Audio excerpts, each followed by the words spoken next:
El género está en todo. Todo tiene su principio masculino y femenino. El género se manifiesta en todos los planos.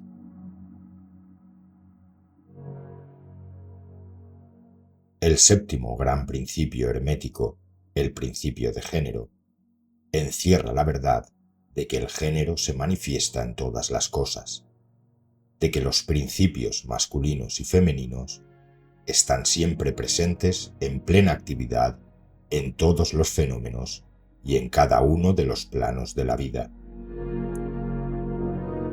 En este punto, es bueno llamar la atención sobre el hecho de que el género, en su sentido hermético, y el sexo, en la aceptación ordinariamente aceptada del término, no son lo mismo. La palabra género deriva de la raíz latín que significa concebir, procrear, generar, crear, producir, y tiene un significado mucho más amplio y general que el término sexo, pues este se refiere a las distinciones físicas entre los seres vivos, machos y hembras. El sexo no es más que una mera manifestación del género en cierto plano del gran plano físico, el de la vida orgánica. Es necesario que esta distinción se imprima en la mente, porque ciertos escritores que han adquirido algunas nociones de filosofía hermética han tratado de identificar este séptimo principio con estúpidas y a veces nocivas teorías y enseñanzas. La función del género es solamente el de crear, producir, generar, etc., y sus manifestaciones son visibles en todos los planos fenomenales.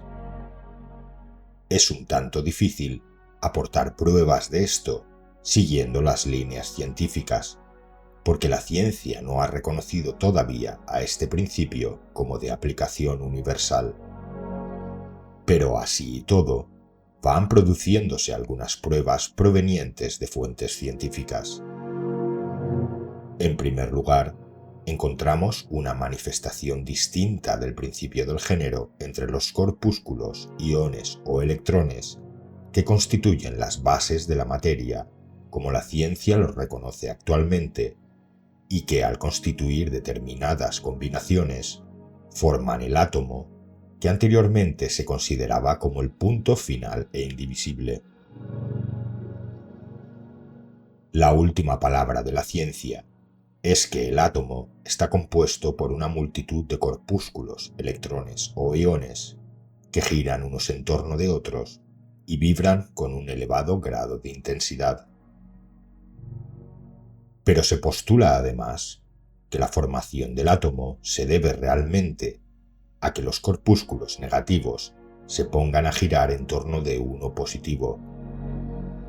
Los corpúsculos positivos parecen ejercer cierta influencia sobre los negativos, impulsando a estos a constituir ciertas combinaciones que dan como resultado la creación o generación de un átomo. Y esto está perfectamente de acuerdo con las más antiguas enseñanzas herméticas, que han identificado siempre al principio masculino del género con lo positivo y al femenino con lo negativo, como en la electricidad, por ejemplo. Es necesario destacar ahora que la opinión pública se ha formulado una impresión completamente errónea sobre las cualidades del llamado polo negativo de la materia electrizada o magnetizada. Los términos positivo y negativo han sido pésimamente aplicados a este fenómeno, y a la palabra positivo se le atribuye algo real y fuerte en comparación con la irrealidad o debilidad del negativo. Pero nada está más lejos de los hechos reales de los fenómenos eléctricos. El polo negativo de la batería es realmente el polo en y por el cual se manifiesta la generación o producción de formas y energías nuevas. Nada hay malo en él. Los hombres de ciencia de mayor autoridad están actualmente empleando la palabra cátodo en vez de negativo, derivando cátodo de una raíz griega que significa desciende, el recorrido o camino de la generación. Del cátodo emerge el torbellino de electrones o corpúsculos. Del mismo polo surgen esos maravillosos rayos que han revolucionado las concepciones científicas durante la pasada década. El polo catódico es la madre de todos los extraños fenómenos que han convertido en inútiles a los antiguos libros de texto y que han hecho que teorías mucho tiempo aceptadas hayan sido relegadas al montón de los desechos de las especulaciones científicas.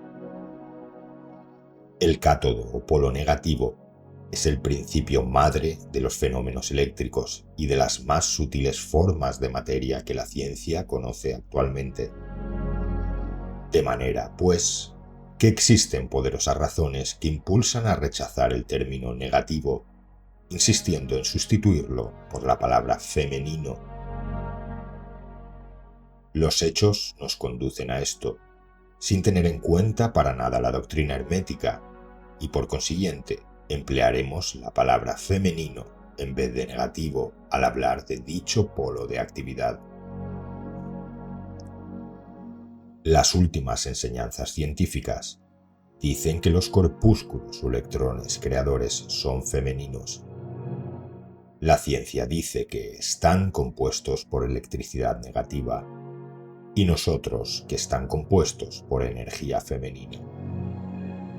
Un corpúsculo femenino se destaca, o mejor dicho, deja a un corpúsculo masculino y comienza una nueva carrera. Activamente busca una unión con un corpúsculo masculino, animado por el impulso natural a crear nuevas formas de materia o energía. Cierto autor va aún más lejos y dice que enseguida busca por su propia voluntad una unión. Este desprendimiento y unión forman la base de la mayor parte de las actividades en el mundo químico. Cuando un corpúsculo femenino se une a otro masculino, empieza determinado proceso. Las partículas femeninas vibran más intensamente bajo la influencia de la energía masculina y giran rápidamente en torno de esta última. El resultado es el nacimiento de un nuevo átomo. Este nuevo átomo está compuesto realmente por una unión de electrones masculinos y femeninos, pero cuando la unión se efectúa, el átomo es una cosa separada, que posee ciertas propiedades, pero que ya no manifiesta más la propiedad de electricidad en libertad. El proceso de desprendimiento o separación de los electrones femeninos se llama ionización. Estos electrones o corpúsculos son los obreros más activos en el campo de la naturaleza. De sus uniones o combinaciones surgen las diversas manifestaciones de la luz, del calor, de la electricidad, del magnetismo, de la atracción, de la repulsión, de las afinidades químicas y sus contrarios, así como otros fenómenos de índole similar. Y todo surge de la operación del principio de género en el plano de la energía. El papel del principio masculino parece ser el de dirigir a cierta energía inherente hacia el principio femenino, poniendo así en movimiento el proceso creador. Pero el principio femenino es el único que ejecuta siempre el trabajo activo creador en todos los planos absolutamente. Pero, sin embargo, cada principio es incapaz de operar sin la ayuda del otro. En algunas de las formas de la vida, los dos principios se combinan en un solo organismo. Por esta razón, todo en el mundo orgánico manifiesta ambos géneros. Siempre está el principio masculino presente en la forma femenina. Algunos investigadores científicos han anunciado su creencia de que en la formación de los cristales se encuentra algo que corresponde a una especie de actividad sexual, lo que es una prueba más de la dirección de donde sopla el viento actualmente sobre el campo de la ciencia. Y cada año que pasa aportará nuevos hechos que corroborarán la exactitud del principio hermético del género. Se encontrará que el género está en operación constante, manifestándose en todo el campo de la materia inorgánica, así como en el campo de la energía o fuerza. No es necesario perder el tiempo hablando del conocido fenómeno de la atracción y de la repulsión de los átomos, de la afinidad química, de los amores y odios, entre comillas, de las moléculas, de la atracción o cohesión entre las partículas de la materia. Estos hechos son conocidos, pero ¿se ha pensado alguna vez en que todas esas cosas no son más que manifestaciones del principio de género? ¿No se ve claramente que el fenómeno es general? Y todavía más, ¿no es enteramente razonable y lógica la enseñanza hermética que afirma que la misma ley de la gravitación, esa extraña atracción por la cual todas las partículas y cuerpos en el universo tienden unos hacia otros, no es sino otra manera de manifestarse del principio del género que opera en la dirección de atraer las energías masculinas hacia las femeninas y viceversa? No es posible ofrecer pruebas científicas por el momento, pero si se examinan los fenómenos a la luz de las doctrinas herméticas sobre el asunto, se verá que no existe hipótesis alguna mejor que la actual que explique los problemas. Sométanse todos los fenómenos físicos a la prueba y se verá que el principio del género se hace evidente. El principio de generación en el ocultismo y la filosofía. Existen muchos otros autores que han abordado el principio de generación de un modo similar al principio de género hermético. Veamos lo que tienen que decir algunos de los autores que han tratado este tema. Eliphas Levi, el influyente ocultista del siglo XIX, escribió extensamente sobre la dualidad de las fuerzas creativas y la generación en sus obras. Para él, la magia y la creación están profundamente ligadas a la interacción de fuerzas masculinas y femeninas. El hombre y la mujer son el reflejo terrestre de las dos fuerzas celestes. La una representa la esencia activa y luminosa, y la otra la esencia pasiva y receptiva. La magia se revela en la unión de estas dos fuerzas, generando la armonía y la creación en todos los planos de la existencia. Dogma y ritual de la alta magia. Dion Fortune, una escritora y ocultista británica del siglo XX, también exploró el principio de generación, especialmente en el contexto de la psicología y la energía espiritual. En su libro La doctrina cósmica, aborda cómo las fuerzas generativas se manifiestan en el universo. En el plano cósmico, el principio de generación es la interacción eterna entre la energía proyectiva y la energía receptiva. Esta danza cósmica es la que da origen a toda manifestación, desde la más grande galaxia hasta la más pequeña célula. La doctrina cósmica. Aleister Crowley, una figura prominente y controvertida del ocultismo moderno, también trató el tema del principio de generación en sus escritos y exploró cómo las fuerzas masculinas y femeninas interactúan para crear el cambio y la transformación. El universo está sostenido por el eterno matrimonio del hombre y la mujer, del sol y la luna, de las energías activas y pasivas.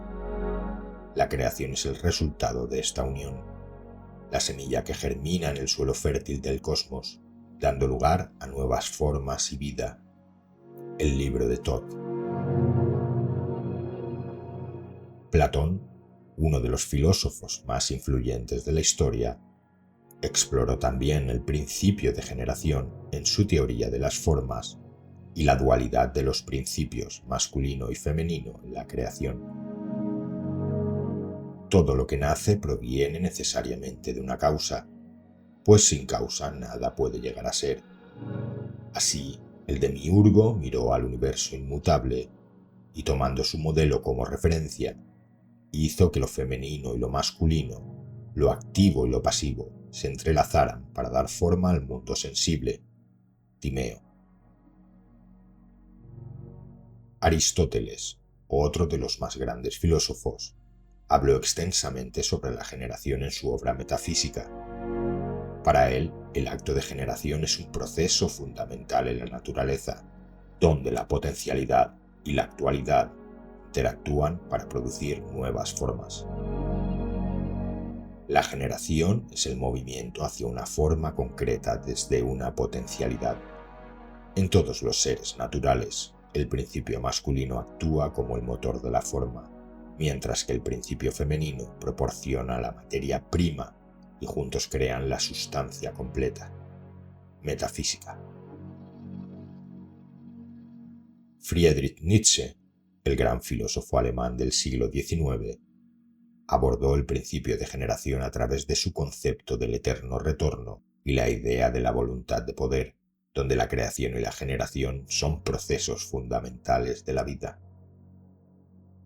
La vida misma me ha confesado que está animada por una voluntad insaciable de poder que se manifiesta a través de una constante generación y regeneración. En esta danza eterna de fuerzas opuestas, el principio masculino y femenino encuentran su expresión en la creación perpetua del nuevo ser. Así habló Zaratustra.